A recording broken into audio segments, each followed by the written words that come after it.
आधी रात का समय था। रोज की तरह एक बुजुर्ग शराब के नशे में अपने घर की तरफ जाने वाली गली से झूमता हुआ जा रहा था। रास्ते में एक खंभे की लाइट जल रही थी। उस खंभे के ठीक नीचे एक 15 से 16 साल की लड़की पुराने फटे कपड़े में दरी सहमी सी अपने आंसू पोंछते हुए खड़ी थी। जैसे ही उस बुजुर्ग की नज़र उस लड़की पर पड़ी, वह रुक सा गया।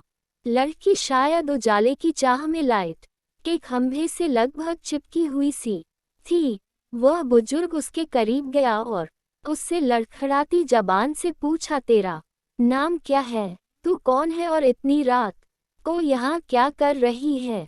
लड़की चुपचाप दरी सहमी नजरों से दूर किसी को देखे जा रही थी। उस बुजुर्ग ने जब उस तरफ देखा जहाँ लड़की देख रही थी, तो वहाँ 4 लड़के उस लड़की को घूर रहे थे। उनमें से एक को वो बुजुर्ग जानता था। लड़का उस बुजुर्ग को देखकर झेप गया और अपने साथियों के साथ वहां से चला गया। लड़की उस शराब के नशे में बुजुर्ग से भी सशंकित थी, फिर भी उसने हिम्मत करके बताया, मेरा नाम रूपा है, मैं अनाथ आश्रम से भाग आई हूँ।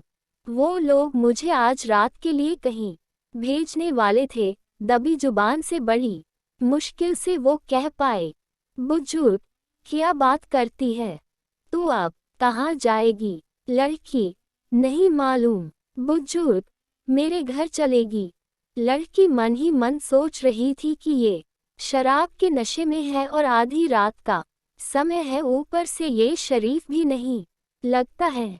और भी कई सवाल उसके मन में धमाचौकड़ी मचाए हुए थे।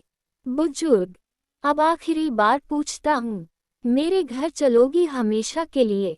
बदनसीबी को अपना मुकद्दर मान बैठी। गहरे घुप्प अंधेरे से घबराए हुई सब कुछ भगवान के भरोसे छोड़कर लड़की ने दबी कुचली जुबान से कहा, जी हाँ।